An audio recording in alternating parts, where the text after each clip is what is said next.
और R15 जो है वहाँ पे 282 mm का डिस्क मिलता है। तो R15 का जो डिस्क है वो थोड़ा सा ज़्यादा छोटा है, कॉम्पैक्ट है। RS का डिस्क है ज़्यादा बड़ा है। दोनों में ही आपके वाइब्रे के ब्रेक कैलिपर लगे हुए हैं, तो सेम कंपनी के ब्रेक कैलिपर मिल रहे हैं। यहाँ पे आप देख पा रहे हो, यहाँ पे भी आपका वाइब्रे लिखा है।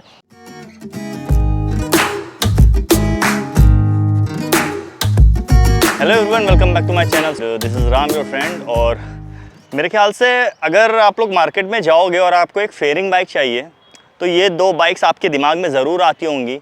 और आज से नहीं, काफ़ी लंबे टाइम से दोनों ही बाइक्स मार्केट में अवेलेबल हैं। दोनों के काफ़ी ज़्यादा वर्जन आ चुके हैं। जहाँ पे आपकी RS 200 है, उसकी स्टार्टिंग आपकी BS3 से हुई थी और अभी फाइनली इसका BS6 वेरिएंट जो है वो मार्केट में आ चुका है।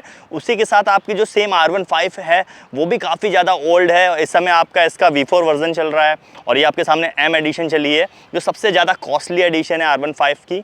तो दोनों ही बाइक्स बहुत ज़्यादा प्रीमियम देखने में पता चलती है। दोनों ही फुल फेयरिंग के साथ आती हैं, पूरी स्पोर्ट्स वाली फील आपको देती हैं। और मुझे लगता है कि काफ़ी ज़्यादा एक टफ़ कॉल हो जाती है अगर आपको इन दोनों में से कोई एक बाइक चूज़ करनी है कि आपके पास 2-2.5 लाख रुपए हैं, आपको एक बाइक चाहिए फेयरिंग के साथ, एक स्पोर्टी बाइक चाहिए जो कि मतलब अगर रोड के ऊपर लेके निकलो तो लोग मुड़ मुड़ के देखें कि हाँ ये बाइक क्या ऑसम बाइक है। तो ये दोनों ही बाइक उस सारी कसौटियों पे खड़ी उतरती हैं। बट अब आते हैं कि इनमें से कौन सी बाइक आपके लिए ज़्यादा यूज़फुल होने वाली है। और अगर आप मार्केट में हो और आपको एक नई बाइक चाहिए, परचेज़ करनी है, तो इनमें से कौन सी बाइक आपको चूज़ करनी है। तो चलिए स्टार्ट कर देते हैं आज का ये कंपेयर वीडियो। और अगर आप लोग चैनल पर नए हो तो भाई चैनल को सब्सक्राइब ज़रूर कर दीजिएगा। तो सबसे पहले तो मैं प्राइस की बात कर लेता हूँ। तो जहाँ पे R15M जो आपकी है, ये आपकी लखनऊ में अगर आप ऑन रोड परचेस करने जाओगे तो 2,30,000 रुपये की आपको पड़ेगी। वहीं पे अगर आप RS 200 को ऑन रोड परचेस करने जाओगे तो ये आपको 2,10,000 रुपये की पड़ेगी। तो लगभग 20,000 रुपये का अंतर है। जो मुझे लगता है कि 2 लाख रुपये के ऊपर की अगर आप बाइक परचेस कर रहे हो तो 15-20,000 रुपये का अंतर, उतना ज़्यादा बड़ा अंतर पता नहीं चलता है। और 20,000 रुपये में R15M जो है वो क्या एक्स्ट्रा दे रही है, ये भी आपको व्लॉग में बनाऊँगा। तो जैसा कि आपको पता है कि कंपेयर करने में सबसे पहले मैं सिमिलरिटीज़ की बात करता हूं। तो सबसे पहले देख लेते हैं कि दोनों ही बाइक्स में क्या ऐसी चीज़ें हैं जो दोनों बाइक ऑफर कर रही हैं और दोनों में सिमिलर होने वाली है। तो सबसे पहले फ्रंट की बात कर लें तो दोनों ही बाइक्स में आपको आगे एलॉय व्हील मिलने वाले हैं। 17 इंच के एलॉय व्हील हैं। दोनों में ही आगे का जो टायर सेगमेंट है वो आपका 100 का है। तो मतलब दोनों में ही आपको 100 सेगमेंट के टायर मिलते हैं और दोनों ही नॉन रेडियल टायर हैं। इसके अलावा अगर मैं हेडलाइट की बात कर लूँ तो दोनों में ही आपको प्रोजेक्टर हेडलाइट्स मिलती हैं और दोनों में ही आपको DRLs भी मिल जाते हैं। हैंडल दोनों में आपको स्पोर्टी पोजीशन के साथ मिलता है। दोनों में ही आपको क्लिप ऑन हैंडल बार्स मिल जाते हैं। बाकी दोनों में ही आपको फुल फेयरिंग के साथ मिलती है। जैसा कि आप देख पा रहे हो कि R15 जो है उसमें भी आपको फुल फेयरिंग मिलती है। जो आपकी RS है वो भी आपकी फुल फेयरिंग के साथ आती है। दोनों ही काफ़ी ज़्यादा स्पोर्टी दिखते हैं।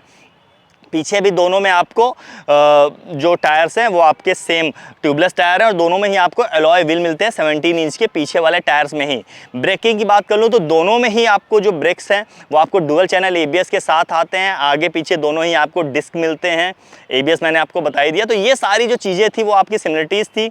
इसके अलावा जो सीट्स हैं आपकी, ये भी दोनों में स्प्लिट सीट्स मिलती है। आपको R15M में भी देख लो, यहाँ पे आपकी स्प्लिट सीट्स मिली हुई हैं। अगर आप RS की बात कर लो तो RS में भी आपको स्प्लिट सीट्स मिलती हैं। तो ये आपकी बात है सिमिलरिटीज़ की। तो ये सारी चीज़ें आपको सिमिलर मिलती हैं। अब आ जाते हैं डिफरेंसेस की कि कहाँ पे ये एक दूसरे को बीट करती हैं, क्या डिफरेंसेस है दोनों बाइक में जो आपको दोनों में से किसी एक को चूज़ करते समय ध्यान में रखना चाहिए। तो सबसे पहले फ्रंट से ही स्टार्ट करते हैं। तो सबसे पहले तो आप देख पाओगे हेडलाइट में, जहाँ पे आपकी जो RS है यहाँ पे आपको डुअल प्रोजेक्टर लाइट्स मिलती हैं। वहीं जो आपकी R15M है यहाँ पे आपको सिंगल प्रोजेक्टर लाइट्स मिलती है। तो इनमें अंतर क्या आ जाता है कि जहाँ पे आपकी जो RS है इसका जो थ्रो है वो ज़्यादा अच्छा है। डुअल प्रोजेक्टर लाइट्स की वजह से ये ज़्यादा दूर तक आपका थ्रो करती है, ज़्यादा वाइड थ्रो करती है। तो रात में आपको विजिबिलिटी जो है वो बेटर मिलती है। सिटी में इतना फ़र्क नहीं पड़ने वाला, लेकिन अगर आप टूर करते हो और आप हाईवेज़ पे हो या फिर आप किसी मतलब माउंटेन एरिया में हो तो वहाँ पे ये जो विजिबिलिटी में अंतर है ये काफ़ी ज़्यादा पड़ने वाला है। क्योंकि यहाँ R15M में आपको सिंगल प्रोजेक्टर लाइट मिलती है। यही आपकी जो प्रोजेक्टर लाइट है यही आपकी बीमर का भी काम करती है, हाई बीम का और लो बीम का काम करती है। तो यहाँ पे जो आपको विजिबिलिटी है सिटी के हिसाब से काफ़ी अच्छी मिलती है, पर टूरिंग के हिसाब से उतनी बेटर नहीं मिलती है। बाकी DRLs की बात कर लो तो यहाँ पे 2 DRLs मिलते हैं एब्रो शेड में, ये आपके ऊपर लगे हुए हैं। और यहाँ पे भी आपको 2 DRLs मिलते हैं। लेकिन R15M के जो DRLs है वो ज़्यादा प्रीमियम साउंड देते हैं, ज़्यादा प्रीमियम दिखते हैं। अब बात कर लेते हैं आगे के USD सस्पेंशन की। तो देखिए R15M में आपको यहाँ पे अपसाइड डाउन फोक्स मिलते हैं, USD सस्पेंशंस मिलते हैं, गोल्डन कलर के हैं, वो ज़्यादा प्रीमियम बैठते हैं। और जहाँ तक मुझे पता है USD सस्पेंशन जो होते हैं वो ट्रैक के लिए ज़्यादा बेटर होते हैं, क्योंकि थोड़े से स्टिफ साइज में होते हैं। आपकी जो परफॉर्मेंस होती है, बाइक की स्टेबिलिटी जो होती है, हैंडलिंग होती है, उसको ज़्यादा बेटर कर देते हैं ट्रैक पे। वहीं पे आपके जो RS है, यहाँ पे आपको जो कन्वेंशनल आपके सस्पेंशंस मिलते थे वो आपके मिलते हैं, यहाँ पे USD नहीं मिलते हैं। तो कहीं ना कहीं ट्रैक पे अगर इसको ले जाओगे या फिर कॉर्नरिंग में थोड़ी सी प्रॉब्लम होने वाली है। बट ये आपके जो कन्वेंशनल सस्पेंशन होते हैं ये आपके टूरिंग के लिए ज़्यादा बेटर होते हैं, जहाँ पे आपके रोड्स जो होते हैं वो उतनी अच्छी कंडीशन में नहीं होती है, वहाँ पे ये ज़्यादा बेटर काम करते हैं, क्योंकि थोड़े से ज़्यादा लूज साइड में होते हैं। अब बात कर लेते हैं आगे के टायर्स की। तो जैसा मैंने आपको बताया कि 17 इंच के आपको एलॉय मिल रहे हैं, दोनों में ही नॉन रेडियल टायर मिल रहे हैं, 100 सेगमेंट के मिल रहे हैं।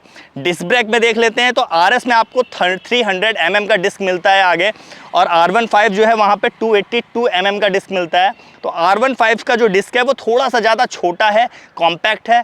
RS का डिस्क है ज़्यादा बड़ा है। दोनों में ही आपके वाइब्रे के ब्रेक कैलिपर लगे हुए हैं, तो सेम कंपनी के ब्रेक कैलिपर मिल रहे हैं। यहाँ पे आप देख पा रहे हो, यहाँ पे भी आपका वाइब्रे लिखा है, RS में भी आपका यहाँ पे वाइब्रे लिखा है। तो ब्रेक कैलिपर दोनों के सेम कंपनी के हैं, लेकिन डिस्क का जो साइज़ है वो आपका RS का थोड़ा सा बड़ा है, R15M का थोड़ा सा छोटा है। लेकिन इसका मतलब ये नहीं है कि R15M की जो ब्रेकिंग है वो RS से बेकार है या RS की ब्रेकिंग बेटर है, क्योंकि ब्रेकिंग में आपका डिस्क साइज़ के साथ वेट का भी काफ़ी ज़्यादा जो रोल रहता है वो बहुत ही ज़्यादा इंपॉर्टेंट रहता है। जहाँ पे आपकी जो RS है ये आपका 166 किलोग्राम की है, वहीं पे जो R15M है वो आपका 144 किलोग्राम की है। तो एटलीस्ट ये आपका 20 kg लाइटर साइड में है। तो आपकी बाइक हल्की होने की वजह से जो ब्रेक्स हैं वो आपके मतलब दोनों के साइज़ अलग होने के बाद भी लगभग जो ब्रेकिंग परफॉर्मेंस है वो दोनों की सेम है। तो यहाँ पे जो है मैं थोड़ा सा टाई करना चाहूँगा। अब बात करते हैं हैंडलिंग की। तो आपकी RS की हैंडलिंग है, मैं एक बार आपको बैठ के दिखा देता हूँ। ये देखिए RS की हैंडलिंग थोड़ी सी अपसाइड है, मतलब अगर आप देखोगे तो इसमें भी आपके क्लिप ऑन हैंडल बार्स लगे हुए हैं, स्पोर्टी पोजीशन दे रखी है। उसके बाद भी अगर आप बैठोगे तो आपको बहुत ज़्यादा झुकना नहीं पड़ता है, आप थोड़ा सा सीधा ही बैठते हो। तो ये जो हैंडलिंग है ये कहीं ना कहीं आपको मुझे लगता है लॉन्ग रूट के लिए ज़्यादा बेटर है। सिटी में आपको जितना ज़्यादा टक होकर बाइक चलाओगे उतना ज़्यादा आपको परफॉर्मेंस अच्छी मिलेगी, उतना ज़्यादा आपकी हैंडलिंग अच्छी होगी। वहीं पे अगर आप लॉन्ग रूट की ट्रायल करते हो तो यहाँ पे जो RS है इसकी हैंडलिंग वो बेटर है, आपको यहाँ पे रिस्ट पेन या फिर आपका शोल्डर पेन जल्दी नहीं होगा। वहीं मैं आपको R15M में बैठ के दिखा देता हूँ। यहाँ पे आप देखो, यहाँ पे थोड़ा सा झुक के मुझे बैठना पड़ रहा है, जो पोस्चर है वो ज़्यादा एग्रेसिव साइड में है। तो यहाँ पे भी क्लिप ऑन हैंडल बार्स हैं, लेकिन पोस्चर जो है वो ज़्यादा एग्रेसिव साइड में है। तो ये आपका सिटी राइड के हिसाब से, ट्रैक की राइड के हिसाब से ज़्यादा बेटर बना हुआ है। अब आते हैं पेट्रोल टैंक की तरफ। तो जो RS है यहाँ पे आपको 12 लीटर का पेट्रोल टैंक मिलता है। वहीं पे अगर आप R15M की तरफ जाओगे तो यहाँ पे आपको 11 लीटर का पेट्रोल टैंक मिलता है। माइलेज में दोनों बाइक्स में अंतर है। जो RS है आपकी ये आपका अप्रॉक्सीमेट 35 kmpl का माइलेज प्रोवाइड करती है, और जो आपकी R15M है ये आपका 40-42 के आसपास माइलेज प्रोवाइड करती है। तो जहाँ पे RS का पेट्रोल टैंक ज़्यादा बड़ा है उसके बाद भी जो R15 है वो ज़्यादा माइलेज देती है, इसकी वजह से ये ज़्यादा रेंज देती है। लगभग 440 से 450 के बीच की ये रेंज इसमें मिल जाती है। RS में आपको 420 के आसपास की रेंज मिलती है। तो बड़ा पेट्रोल टैंक होने के बाद भी जो R15M है उसकी रेंज जो है वो ज़्यादा बेटर है। अब थोड़ा पीछे की तरफ जाते हैं, सीट्स की तरफ आ जाते हैं। तो यहाँ पे भी आपको स्प्लिट सीट्स मिलती हैं। जो आपकी RS 200 है वहाँ पे भी स्प्लिट सीट्स मिलती हैं। कंफर्ट की बात कर लूँ तो दोनों की ही सीट्स काफ़ी ज़्यादा कंफर्टेबल हैं, दोनों में स्प्लिट सीट्स मिलती हैं, काफ़ी ज़्यादा कंफर्टेबल सीट्स है। लेकिन राइडिंग पोस्चर ज़्यादा बेटर होने की वजह से, ज़्यादा कंफर्टेबल होने की वजह से RS 200 जो है वहाँ पर लॉन्ग राइड करना ज़्यादा आसान है R15M की बजाय, क्योंकि R15 में सीट्स बेटर हैं लेकिन उसके बाद भी आपका जो राइडिंग पोस्चर है वो काफ़ी ज़्यादा एग्रेसिव है। इसकी वजह से आप बहुत ज़्यादा लॉन्ग राइड्स नहीं कर सकते हो। अब ले चलते हैं पीछे की टायर की तरफ। तो यहाँ पे आपको R15M जो है यहाँ पे आपके जो एलॉय व्हील्स है 17 इंच के हैं, और पीछे भी आपकी यहाँ पे डिस्क प्लेट लगी हुई है जो कि आपकी 220 mm की है। पीछे आपको 140 जो है प्रोफाइल के टायर्स मिलते हैं जो कि आपके रेडियल टायर हैं। वहीं अगर आपको मैं RS 200 की तरफ ले चलता हूँ तो यहाँ पे भी आपके 17 इंच के पीछे जो एलॉय लगे हुए हैं। डिस्क प्लेट जो है वो थोड़ी सी बड़ी है, वो आपकी 230 mm की है, और टायर्स जो हैं वो आपके नॉन रेडियल है। यहाँ पे देखने वाली बात है कि R15 जो M है वहाँ पे पीछे 140 प्रोफाइल के टायर्स मिलते हैं जो कि आपके रेडियल टायर हैं, लेकिन RS में आपको 130 प्रोफाइल के नॉन रेडियल टायर्स मिलते हैं। बाकी एलॉय व्हील्स मिले हैं तो दोनों ही टायर्स को आप चेंज करा सकते हो, रेडियल टायर में कन्वर्ट कर सकते हो, सेगमेंट थोड़ा थोड़ा बढ़ा सकते हो। तो ये उतनी ज़्यादा बड़ा एक डिफरेंस नहीं है। और जैसा मैं ब्रेकिंग के बारे में बता रहा था कि RS का वेट ज़्यादा है, R15M का वेट कम है, तो उसकी वजह से जो 10 mm का डिफरेंस है ब्रेकिंग में, वो भी डिफरेंस आपका रियल लाइफ में ऐसा कोई बड़ा डिफरेंस नहीं लगता, लगभग सेम ही परफॉर्मेंस आपको मिल जाती है। अब आ जाते हैं आपके इंजन की तरफ, जो कि एक बाइक का हार्ट होता है। तो सबसे पहले ले चलते हैं आपको RS की तरफ। तो RS में जो आपको इंजन मिलता है यह आपका 200 सीसी का इंजन मिलता है, जो कि आपकी बजाज की जो DTSI टेक्नोलॉजी है ट्रिपल स्पार्क वाली, उसके साथ में मिलता है। वहीं पे अगर आप यामाहा की तरफ जाओगे तो यहाँ पे आपको एक छोटा इंजन मिलता है, 155 सीसी का इंजन मिलता है, जिसमें आपको यामाहा की जो VVA टेक्नोलॉजी है वो आपको देखने को मिल जाता है। तो दोनों ही आपके 4 वॉल्व टेक्नोलॉजी, दोनों ही आपके 4 वॉल्व के साथ आते हैं। लेकिन यहाँ पे आपको जो RS है यहाँ पे आपको ट्रिपल स्पार्क प्लग मिल जाते हैं और यामाहा में आपको डुअल स्पार्क प्लग ही मिलते हैं। दोनों के जो आपके इंजन है वो SOHC टेक्नोलॉजी के साथ आते हैं। तो यहाँ पे ऐसा कोई ज़्यादा डिफरेंस नहीं है। डिफरेंस कहाँ पे आता है? पावर में। जैसा कि आपको मैंने बताया कि यहाँ पे आपको ट्रिपल स्पार्क प्लग मिलता है और साथ ही एक बड़ा इंजन मिलता है, तो यहाँ पे आपको ज़्यादा पावर मिल रही है। यहाँ पे आपको 24.5 PS की पावर मिल रही है 9750 RPM के ऊपर। वहीं जो आपकी R15M है यहाँ पे आपको 18.4 PS की पावर मिल रही है 10,000 RPM के ऊपर। तो RPM का जो डिफरेंस है वो बहुत ज़्यादा बड़ा नहीं है, सिर्फ 250 RPM का डिफरेंस है, लेकिन पावर का जो डिफरेंस है वो काफ़ी ज़्यादा बड़ा है। यहाँ पे आपको 18.4 मिल रही है, वहाँ पे आपको 24.5 मिल रही है। तो अप्रॉक्सीमेट आप देख लोगे तो 6 PS का अंतर है, जो कि एक काफ़ी बड़ा अंतर होता है। बट एक चीज़ मैं आपको और बताना चाहूँगा कि अगर आप लोग ड्रैग्स करते हो या फिर रेस कर रहे हो जो कि आपकी स्ट्रीट पे होती है, तो यहाँ पे लगभग परफॉर्मेंस आपको सेम ही मिलने वाली है। कहीं ना कहीं R15M की जो टॉप स्पीड है वो RS से ज़्यादा ही है, लेकिन ये चीज़ बहुत ही कम देखने को मिलती है। ऐसी लंबी रोड्स आपको जल्दी अगर प्रैक्टिकल लाइफ में मिलेगी तो ऐसी खाली और लंबी रोड आपको नहीं मिलेगी।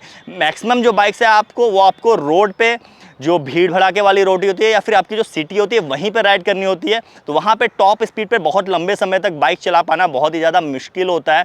तो क्रूजिंग स्पीड की अगर मैं बात कर लूँ तो क्रूजिंग स्पीड दोनों की लगभग सेम ही है, 100 से 110 के बीच में ईजिली आप इनको क्रूज कर सकते हो। तो यहाँ पे बहुत बड़ा डिफरेंस देखने को नहीं मिलता। डिफरेंस कहाँ देखने को मिलता है? आपका टॉर्क में, जहाँ ये आपका 18.7 न्यूटन मीटर का टॉर्क देती है, वहीं ये आपकी जो R15M है ये आपका 14.2 न्यूटन मीटर का टॉर्क देती है।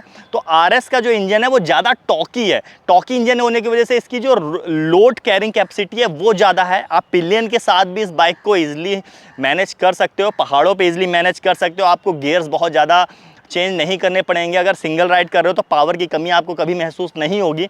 वहीं पे R15M जो है, अगर आपको इसको टूर करते हो या फिर आप किसी पिलियन के साथ राइड करते हो या माउंटेन्स पे राइड करते हो, तो छोटा इंजन होने की वजह से, टॉर्क की कमी होने की वजह से कहीं ना कहीं आपको पावर में कमी पता चलती है।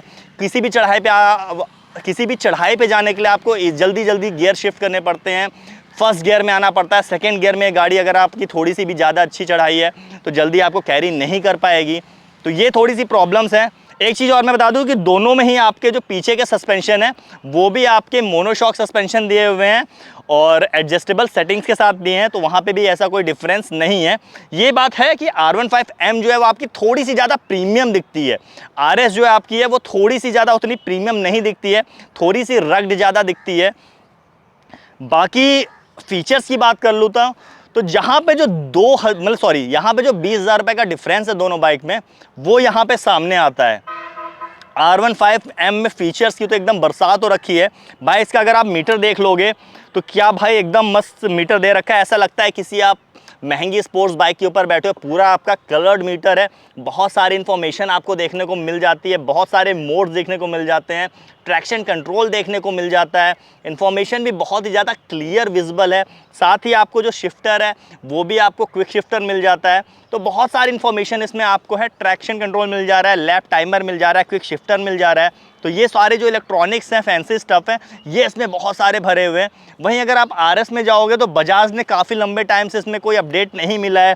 मीटर भी इसका काफ़ी ज़्यादा छोटा सा दिया है, काफ़ी ज़्यादा ओल्ड स्कूल मीटर है। यहाँ RPM मीटर अभी भी इसका जो है वो एनालॉग है, हालांकि मुझे एनालॉग RPM मीटर ज़्यादा पसंद है। बट जहाँ पे इसकी जो इन्फॉर्मेशन देती है वो इतनी ज़्यादा छोटी दे रखी है और ब्लैक एंड वाइट में दे रखी है कि सारी इन्फॉर्मेशन आपको अगर धूप में आप बाइक चला रहे हो फिर जल्दी देखने में काफ़ी ज़्यादा ध्यान लगा के देखना पड़ जा रहा है। तो यहाँ पे फीचर्स के मामले में कहीं ना कहीं R15M जो है वो काफ़ी ज़्यादा पीछे छोड़ देती है RS को। बहुत ज़्यादा फीचर्स देखने को आपको मिल जाते हैं, अपडेट्स भी यामाहा इसमें ईजिली देती आ रही है। RS में ऐसा कोई बड़ा अपडेट देखने को नहीं मिल रहा है। तो ये सारे डिफरेंसेस थे। तो अब आते हैं कंक्लूज़न की तरफ। तो जो कंक्लूज़न है वो मेरा ये कहता है कि अगर आपको एक ऐसी बाइक चाहिए जो आपको मोस्टली सिटीज़ में चलानी है, अगर आपको टूरिंग इतनी ज़्यादा पसंद नहीं है, आप लॉन्ग रूट बाइक से करना पसंद नहीं करते हो, तो 100% उस मामले में आपकी जो R15 है वो आपकी चॉइस होनी चाहिए। बेटर बाइक है, फैंसी स्टफ्स बहुत सारे मिल जाते हैं, बहुत सारे आपको इलेक्ट्रॉनिक्स मिल जाते हैं, माइलेज बेटर मिल जाता है, सिटी में चलाने के लिए पोस्चर जो है वो ज़्यादा एग्रेसिव मिलता है, ज़्यादा कमांडिंग मिल जाता है। और ओवरऑल सिटी में अगर आप इसको चलाओगे तो एक बहुत ही ज़्यादा ऑसम और सेक्सी बाइक देखने को मिलती है, जो कि बहुत ही गुड लुकिंग है और लोगों को मुड़ के इस बाइक को देखने में मजबूर कर देती है कि हाँ, कोई बाइक यहाँ पे आपके साथ खड़ी है।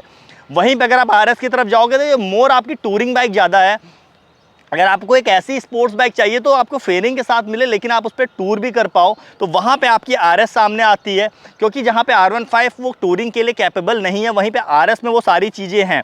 बेटर आपको पोस्चर मिल जाता है, बेटर आपको पावर मिल जाती है। पहाड़ों पे या टूरिंग करने के लिए पिलियन के साथ या वेट कैरी करने के लिए जो टॉर्क की ज़रूरत है वो इसमें पूरी हो जाती है।